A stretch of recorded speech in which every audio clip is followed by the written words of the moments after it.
Welcome to Downtown Sports. My name is Downtown Stephen Brown, and in today's video, guys, the Maple Leafs have made a trade to acquire big right-handed shooting defenseman Ilya Lyubushkin and also forward Ryan Dzingel in exchange for Nick Ritchie and either a second or third round pick.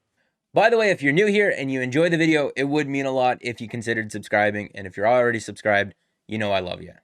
Ilya Lyubushkin, or the Russian Bear as he's known by in Arizona, is a right-handed shooting defenseman that is 6'2", over 200 pounds, and has played a pretty prominent defensive role on the Coyotes this season. Taking a look at his player card here on evolvinghockey.com, you can see that Ilya Lyubushkin is a defenseman who produces next to no offense whatsoever, but does have very good defensive impacts. If we're taking a look at who his most common partners have been so far this year, he has played the majority of his ice time with Jakob Chychrun, and Jakob Chychrun is an excellent player. But at the same time, he has played a decent sample away from him as well, so we'll be able to look at the numbers with Jakob Chychrun and without him.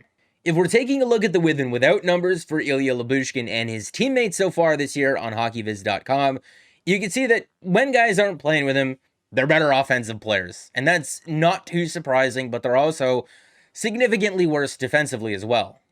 The main thing to look for when you're looking at with and without numbers like this chart is you just don't want to see any guys in red up in this good quadrant, because then that means that that player without Lyubushkin is just better overall, both offensively and defensively. And the same thing down in this bad quadrant, you don't want to see any blue down here as well, because then that means that Lyubushkin is significantly worse, both offensively and defensively, without one specific player. And if we're looking at his most common partner, Jakob Chychrun, Chychrun without Lyubushkin is a better offensive player, but he's also a bit worse defensively as well. And all of the players on the Coyotes are pretty tight to the middle here, so there isn't any one specific player that Lyubushkin has been relying on. And if we're looking at the overall picture for the Coyotes with and without Lyubushkin on the ice, obviously they're not as good offensively, but defensively, they're a much better team.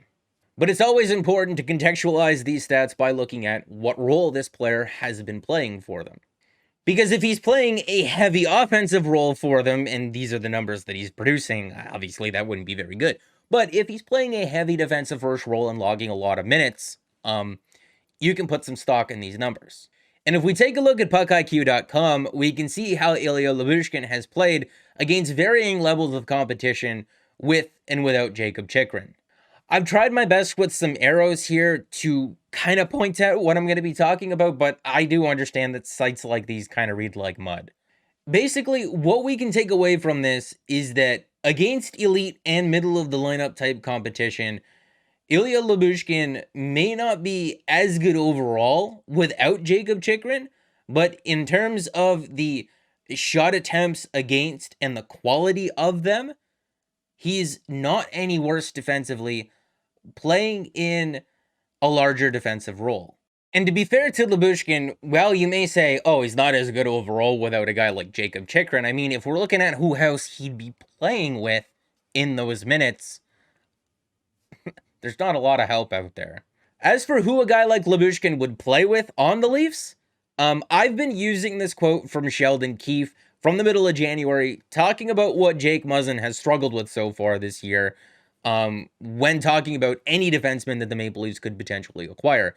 And as Sheldon points out here, Muzzin's mainly struggled with carrying the puck and making decisions with it.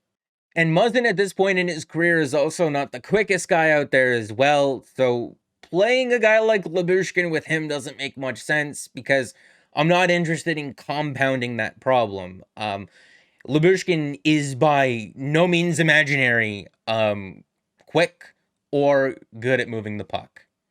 And while Muzzin hasn't been as good as he's been in years past, he hasn't been completely awful and useless out there.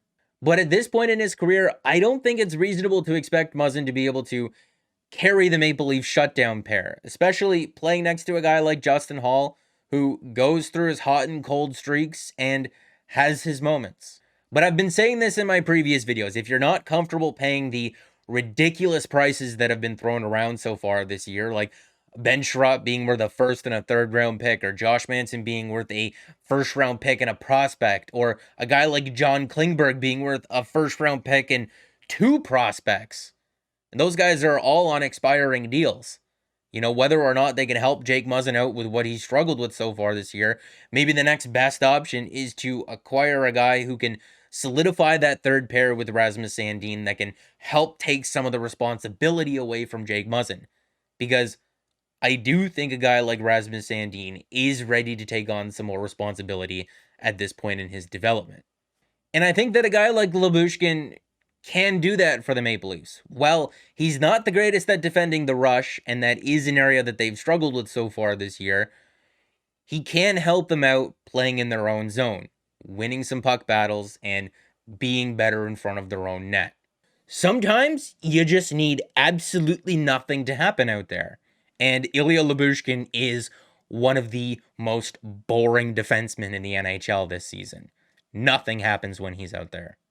An underrated part of this trade is that there's still another month until the trade deadline. So if the Maple Leafs decide that they need a little bit more help back there, well, they have some time in order to figure that out. And if you don't like Dubas and you like Lou Lamoriello, a quote that he always used is that if you have time, use it.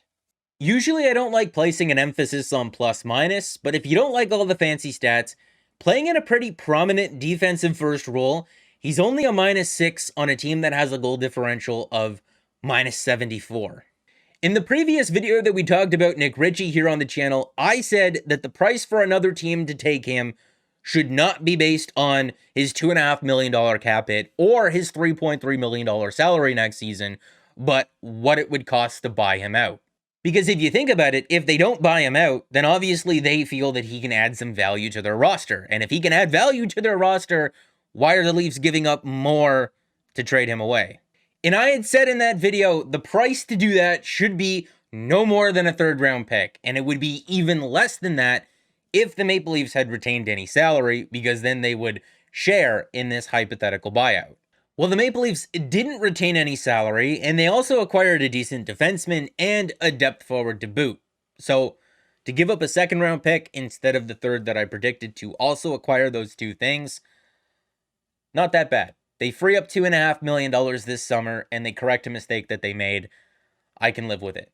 I don't even know if I would call it a mistake, because the idea to sign a bigger forward who can throw some hits and play in front of the net on your power play and also score some goals for you in a sheltered offensive role, which is what he did for the Bruins last year, is not necessarily a bad idea. I think it was just too much money, and once there wasn't a fit in the Maple Leafs top 6 with either Matthews or Marner or Tavares or Nylander, there wasn't really a spot for him in the bottom 6, because he's not very good defensively to be able to play on that shutdown line as a permanent solution, and the fourth line already has Spezza and Simmons on it, and those guys aren't very fast at this point in their career, and adding another guy like Ritchie who's very slow to that mix, just who's going to move the puck? I can see the value in having him on the roster come playoff time when the salary cap is no longer applicable, but at the same time, the Maple Leafs needed to make upgrades to their team right now, and he just wasn't on the roster. They acquire these two players, and they don't give up anyone who's been playing games for them recently. I think this signing was Kyle Dubas recognizing that the Maple Leafs do need some pushback on the roster, but at the same time, it can't just come from one guy. It needs to be a team mentality, and while they do lose Nick Ritchie, they do get a guy like Lyubushkin who isn't afraid to lay the body either. Now, Kyle Dubas did say that he preferred to acquire some players with term remaining on their contract at this year's deadline, and Lyubushkin is going to be an unrestricted free agent this summer, but he is just 27, turning 28. If he plays well, nothing says that the Leafs can't bring him back. Now, we don't really know what the move is going to be that the Maple Leafs will make in order to be cap compliant after this trade. They could place a guy like Ryan Dzingel on waivers, but as it currently stands, they can't afford to have both Rasmus Sandin and Timothy Liljegren on this roster at the same time, and they're the only two guys that are exempt from waivers. If they decide that they don't want Ryan Dzingel on their roster anymore because he makes under the maximum amount that you're allowed to bury in the minors, if they place him on waivers and nobody claims him, he's not going to count towards anything against their cap. But if they keep him, like I said, they're not going to be able to afford to have Liljegren and Sandin on the roster at the same time. And I mean, even if they did have them on the roster at the same time, they have 8 NHL caliber defensemen right now. And I'm not going to complain about having depth because there's always going to be injuries, but at the same time, I'd like to see Liljegren play. He has played in a bit of a sheltered role this season, but his numbers have been good. He's even been killing penalties for the Leafs. And Ryan Dzingel this year for the Coyotes has been a decent defensive forward, not really playing with the greatest of line mates, kind of being shoehorned into playing center, and he's just not a center. He's a decent skater. He's also always had a pretty high shooting percentage throughout his career, so he's got an okay shot as well. If you're wondering whether or not Dzingel would get claimed on waivers, it seems like everyone that the Leafs place on waivers gets claimed anyway, but there's only been one other player that's making more than $1 million against the salary cap this season that has been placed on waivers and been claimed, and that was Nick Ritchie. At this point in the video, I think I've covered everything that I need to in regards to the trade. So I'm going to end off here with a question. What do you think the Maple Leafs should do next? Should they place Ryan Dzingel on waivers because you think that they need to have Rasmus Sandin and Timothy Liljegren up here no matter what? Do you think that they should still go out there and get another defenseman? Do you think that they should upgrade the forward core at this point? What are you guys thinking?